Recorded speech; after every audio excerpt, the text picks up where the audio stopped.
Hello everyone. तो आज हम क्लास 10th का एक्सरसाइज 1.2 का थर्ड क्वेश्चन स्टार्ट करेंगे। तो देखो इस क्वेश्चन में क्या पूछा गया है, find LCM and HCF of the following integers by applying the prime factorisation method. तो इसमें हमने प्राइम फैक्टराइजेशन मेथड अप्लाई करना है और उसकी हेल्प से एलसीएम एंड एचसीएफ की वैल्यू फाइंड आउट करनी है। तो नंबर्स हैं हमारे पास फर्स्ट पॉइंट के 12, 15 एंड 21।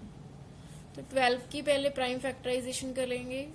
तो 12 की देखो क्या है प्राइम फैक्टराइजेशन, 2 के टेबल में गया हमारे पास, फिर 2 के टेबल में, देन 3। तो यानी 2 की पावर 2 इंटू 3 हमारे पास 12 की फैक्टराइजेशन है। देन 15 की हमारे पास क्या फैक्टराइजेशन बनती है, 3 के टेबल में आ गया 5, फिर 5 के टेबल में आ गया, यानी 15 की हमारे पास प्राइम फैक्टराइजेशन होगी 3 इंटू 5। उसके बाद हमारे पास 21 की हमारे पास क्या प्राइम फैक्टराइजेशन बनती है, 3 इंटू 7। सो 3 इंटू 7 आ गया। अब हमने क्या फाइंड आउट करना है, HCF. HCF means highest common factor. Highest common factor हमारे पास क्या होता है, तीनों में जो कॉमन है। तो कॉमन क्या है हमारे पास, 3 3 3, यानी 3 हमारा क्या आ गया, एचसीएफ। Now LCM. एलसीएम क्या होगा हमारे पास, एलसीएम मैंने पहले भी बताया आपको क्या होता है, एचसीएफ की वैल्यू तो आएगी ही हमारे पास, मल्टीप्लाई बाय जो लेफ्ट नंबर्स हैं वो सारे आ जाएंगे, यानी 2 की पावर 2 इंटू 5 इंटू 7। तो ये हमारे पास आ गया HCF इज 420। 420 हमारा आंसर है, मल्टीप्लाई कर लेंगे, मल्टीप्लाई करके ये आंसर है। ओके, हमारे पास थर्ड का सेकंड पार्ट जो है 17, 23 एंड 29। इसमें भी हमने HCF and LCM find out करना है बाय प्राइम फैक्टराइजेशन। तो 17 के प्राइम फैक्टर्स क्या होंगे, ये तो इटसेल्फ ही प्राइम है, तो फिर इसको लिख सकते हैं 1 इंटू 17। 23 को हम लिख सकते हैं, ये भी प्राइम है, इसकी प्राइम फैक्टराइजेशन क्या बननी है, 1 इंटू 23। 29 भी प्राइम नंबर है हमारे पास, तो हमारे पास ये आएगा 1 इंटू 29। तो हमारे पास क्या है, ये 17, 23 एंड 29 इटसेल्फ प्राइम नंबर्स हैं। जब हमारे पास ऐसे नंबर्स आ जाएं प्राइम नंबर्स, तो इंटू 1 करके हम इसको लिख सकते हैं, क्योंकि हमने देखो अब एचसीएफ फाइंड आउट करना है, हाईएस्ट कॉमन फैक्टर। अब कॉमन अगर हम 1 ना लिखते तो हमें ये दिख रहा है कि 17, 23, 29 में तो कोई भी कॉमन फैक्टर नहीं आ रहा, ठीक है। बट 1 जो है वो सबका ही मल्टीपल होता है, 1 इंटू हम लिख सकते हैं। तो एचसीएफ हमारे पास कितना आ गया, 1। ओके, अब हम एलसीएम की बात करते हैं। तो एलसीएम क्या होता है, अभी मैंने क्या बताया था पिछले क्वेश्चन में कि एचसीएफ तो हमने लिखना ही लिखना है, इनटू जो लेफ्ट नंबर्स हैं वो सारे लिखने हैं उसके साथ। 17 इंटू 23 इंटू 29, ये हमारा आ गया। उसके बाद इसके मल्टीप्लीकेशन कर देनी है, मल्टीप्लीकेशन करके हमारा आंसर जो आया 11339, ये हमारा आंसर आ गया। नाउ थर्ड पार्ट हमारा है 8, 9 एंड 25। इसमें भी हमने with the help of prime factorisation LCM and HCF find out करना है। तो सबसे पहले हम 8 के प्राइम फैक्टर्स बना लेंगे। 8 के हमारे प्राइम फैक्टर्स क्या बनते हैं, 2 मल्टीप्लाई 2 मल्टीप्लाई बाय 2। और 9 के हमारे बनते हैं 3 मल्टीप्लाई बाय 3। और 25 के हमारे फैक्टर्स बनते हैं 5 मल्टीप्लाई बाय 5, ठीक है। तो अब हमारा जो एलसीएम और एचसीएफ क्या होगा, इसमें देखो ये 2 की पावर 3 है, और ये 3 की पावर 2 है, और ये 5 की पावर 2 है। हमारा एलसीएम और एचसीएफ इसमें क्या होगा, ठीक है। अगेन इसमें कुछ भी कॉमन नहीं आ रहा, तो हम कह सकते हैं एचसीएफ जो है हमारा 1 है, या पिछले क्वेश्चन की तरह इंटू 1 इंटू 1 इंटू 1 भी लिख सकते हो। तो हमारा एचसीएफ क्या आ गया, 1। नाउ एलसीएम क्या होगा हमारा, इसका एलसीएम इज इक्वल टू इन जो सबका मल्टीप्लाई, HCF तो हमारा 1 ही है, 1 इंटू जो लेफ्ट नंबर्स है 2 क्यूब 3 स्क्वायर इंटू 5 स्क्वायर, ठीक है। इन सब का जो हमारा मल्टीप्लीकेशन है वो आ गया 1800, ये हमारा आंसर आ गया, ठीक है। तो एलसीएम आ गया 1800, HCF 1। Now question number 4, given that HCF of 306 and 657 is 9, find LCM of the given numbers। अब HCF की हेल्प से हमने क्या फाइंड आउट करना है, LCM। तो हमारे पास एक फॉर्मूला है HCF into LCM is equal to product of two numbers. इस फॉर्मूले से अगर आपके पास HCF गिवन है तो आप LCM फाइंड आउट कर सकते हो इस फॉर्मूले से, अगर LCM गिवन है तो HCF फाइंड आउट कर सकते हो इसी फॉर्मूले से। सो हमारे पास अब क्या गिवन है, HCF, तो वैल्यू पुट करते हैं 9 multiply by LCM is equal to 306 into 657। Product of numbers means multiply कर देना है गिवन नंबर्स को। तो ये 9 जो है वो मल्टीप्लाई में है और वो दूसरी साइड जाके डिवाइड में हो गया हमारे पास 306 इंटू 657 बाय 9। अब इसकी कटिंग कर दो, 3 3 जा 9, 102, ओके। फिर कटिंग हो जाएगी, 3 3 जा 9, 4 3 जा 12। LCM is equal to 34 into 657। अब इसकी हमने मल्टीप्लीकेशन कर देनी है और हमारे पास आंसर आ गया 22338। ये हमारा आंसर आ गया। Now question number 5, check whether 6 power n can end with digit 0 for any natural number n। Means इस क्वेश्चन में हमें क्या पूछ रहे हैं कि 6 पावर n जो है वो कभी 0 से एंड हो रहा है अगर हमारे पास n नेचुरल नंबर हो। मीन्स हम चेक करते हैं कि n की वैल्यू अगर 1 ले ले, नेचुरल नंबर 1 से स्टार्ट होते हैं तो 1 वैल्यू ले। 6 पावर 1 कितना होता है, 6, ओके।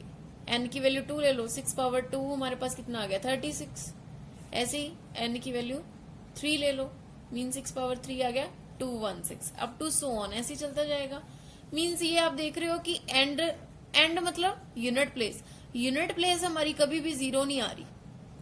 ऐसे ही सो ऑन आप आगे भी चलते रहोगे, कभी 0 नहीं आएगी।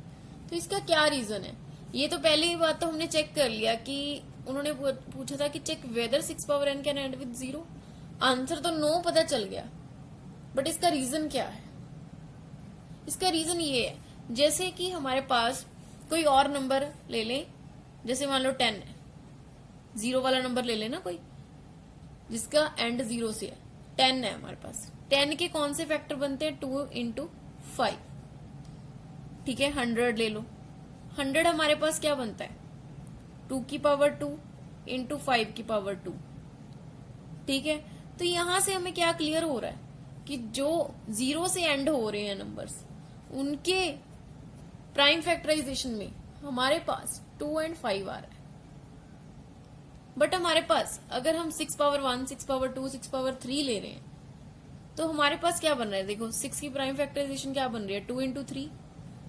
36 की क्या बन रही है, 2 की पावर 2, 3 की पावर 2। और 216 की क्या बन रही है, 2 की पावर 3, 3 पावर 3। क्लियर। तो हमारे पास जो 6 की पावर्स आ रही हैं या 6 आ रहा है, 6 power 2, 6 power 3 up to so on चल रहे हैं, ये तो 2 और 3 में ही चल रहे हैं। 0 एंड में लाने के लिए हमें 2 और 5 चाहिए था, बट हमारे गिवन नंबर में 2 और 3 आ रहा है सिर्फ। सो इसलिए नो आंसर है कि ये कभी भी 0 से एंड नहीं करेगा। बट इसका रिटर्न वे क्या है, ये तो सिर्फ एक अंडरस्टैंडिंग पार्ट था जो मैंने लिखा है। अब मैं रिटर्न पार्ट भी आपको लिखवा रही हूं कि इसको रिप्रेजेंट कैसे करना है आपने। Here 6 raise to power n is equal to 2 into 3 power n, because 6 के फैक्टर हो गए 2 into 3, 3 power n, that means 2 power n into 3 power n। Okay, तो हमारे पास क्या है, prime in the factorisation of 6 power n are 2 and 3. For 6 power n to end with 0, prime factorization of 6 power n should contain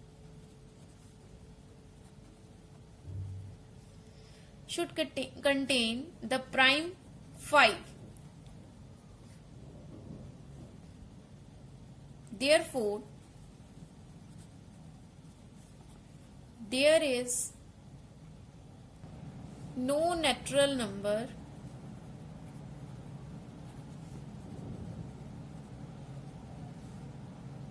n for which 6 power n end with digit 0. Clear everyone? Means 6 में हमारे पास 2 and 3 है, इसलिए ये 0 से and नहीं हो रहा. अगर 5 होता तो ये 0 से एंड हो जाता. Question number 6, first part. Explain why 7 into 11 into 13 plus 13 and 7 into 6 into 5 into 4 into 3 into 2 plus 5 are composite numbers. दो पार्ट्स हैं इसमें. सबसे पहले फर्स्ट पार्ट प्रूव करते हैं. ये हमारे पास सेकंड पार्ट है और ये फर्स्ट पार्ट है. 7 into 11 into 13 plus 13, इसको हमने कॉम्पोजिट प्रूव करना है. तो देखते हैं कैसे होगा. सबसे पहले हमें दिख रहा है कि 13 कॉमन आ रहा है. 13 कॉमन ले लिया. हमारे पास रह गया 7 into 11 plus 1, क्योंकि हमने ये कॉमन कर लिया. 13 इसके पास है, लेफ्ट नंबर 1 रह गया. ओके, 13 ये हो गया हमारे पास 7 into 11 77 plus 1 is equal to 13 into 78 आ गया हमारा. 78 के फिर हमने फैक्टर्स बना लेने हैं.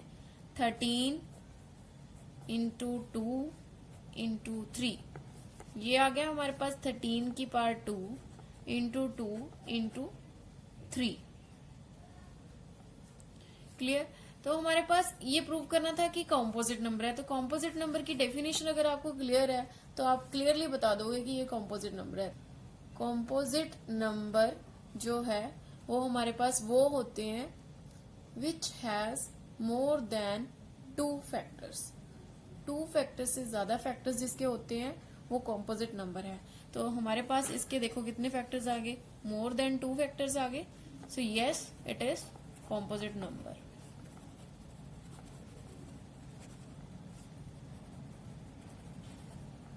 Okay, now second part is, second part हमारे पास है 7 into 6 into 5 into 4 into 3 into 2 into 1 plus 5. तो हम क्या करेंगे, 5 कॉमन ले लेंगे. 5 कॉमन आ रहा है. बाकी रह गए 7 6 4 3 2 1 plus 1, ये आ गया हमारे पास. तो 5 into इनकी मल्टीप्लाई कर दो 1008 plus 1, तो यानी यहाँ पे आ गया 5 into 1009. तो इसको हमने लिख दिया 5 into 1009. तो मैंने बोला था ना कि आपको कॉम्पोजिट नंबर क्या होता है, 2 और मोर देन 2 फैक्टर्स जो होते हैं that are composite number. So ये भी हमारे पास आ गया composite number. Yes, it is composite number. Clear? Next question number 7. देखो क्या है. There is a circular path around a sports field. Sonia takes 18 minutes to drive 1 round of the field. 18 minutes ले रही है सोनिया एक राउंड कंप्लीट करने के लिए, और जो रवि है, Ravi takes 12 minutes for the same. Means Ravi 12 minute ले रहा है. Suppose they both start at the same point. अगर वो एक सेम पॉइंट से स्टार्ट हुए हैं, at the same time go in the same direction, after how many minutes will they meet again at the starting point? Means वो दोबारा जिस point से वो स्टार्ट हुए थे वहीं पे आके वो दोबारा कब मिलेंगे, कितने टाइम में मिलेंगे, ये हमने फाइंड आउट करना है। तो इस क्वेश्चन में हम कैसे करेंगे, सबसे पहले प्राइम फैक्टराइजेशन कर लेते हैं 18 की। 18 की प्राइम फैक्टराइजेशन हमारे पास क्या आती है, 2 इंटू 3 रेज टू पावर 2। एक तो हमारे पास 18 मिनट से, 12 मिनट से। 12 मिनट की हमारे पास प्राइम फैक्टराइजेशन क्या बनती है, 2 की पावर 2 इंटू 3। ठीक है, तो अब हम क्या फाइंड आउट करें इसमें, एलसीएम। इसमें हम ये वाला क्वेश्चन एलसीएम की हेल्प से करेंगे। तो एलसीएम क्या आ गया हमारे पास, एलसीएम क्या होता है, देखो अब यहाँ पे 2 की पावर 1 है, यहाँ पे 2 की पावर 2 है, यहाँ पे 3 की पावर 2 है, यहाँ पे 3 की पावर 1 है। एक तो मैंने आपको पहले बताया था जो एचसीएफ हम निकालते थे और उसके बाद फिर एलसीएम निकालते थे। अभी एक मेथड और है हमारे पास, इसकी हेल्प से भी आप इजीली एलसीएम फाइंड आउट कर सकते हो। तो वो कैसे आप करोगे, इसमें आपने क्या करना है, 2 जैसे सारे नंबर्स लिख लो, 2 भी है इसमें, 3 भी है, ठीक है, सारे नंबर लिख लिए। अब क्या करना है, आपने हाईएस्ट पावर लेनी है। जैसे 2 की हाईएस्ट पावर कितनी बनती है, 2 की पावर 2, तो आपने इसकी 2 की पावर 2 ले लेनी है। और इसमें आपके हाईएस्ट पावर क्या बनती है 3 में, 3 की पावर 2, तो 3 की पावर 2 ले लेनी है। तो ये एलसीएम आ गया हमारा 4 इंटू 9 दैट इज 36। तो 36 मिनट्स बाद वो दोनों मिलेंगे। Ravi and Sonia will meet, they will meet after, they will meet after 36 minutes। Clear everyone, यानी एलसीएम के भी हमने 2 मेथड कर लिए। तो आज हमारी ये एक्सरसाइज 1.2 कंप्लीट हो चुकी है स्टूडेंट्स। अगर आपको कोई भी डाउट है आप कमेंट सेक्शन में पूछ सकते हो, और इस वीडियो से आपको काफी हेल्प मिलेगी 1.2 को समझने के लिए। अगर आप आगे भी और वीडियोस चाहते हो इस चैप्टर पे, 1.3 है, 1.4 है, अप टू सो ऑन, आगे और भी बहुत चैप्टर्स हैं, आपको इस पे बहुत वीडियोस मिलेंगी। आप इस चैनल से बने रहोगे तो आपको आगे बहुत हेल्प मिलने वाली है। ठीक है, शेयर, लाइक, सब्सक्राइब जरूर करिएगा। Thank you so much.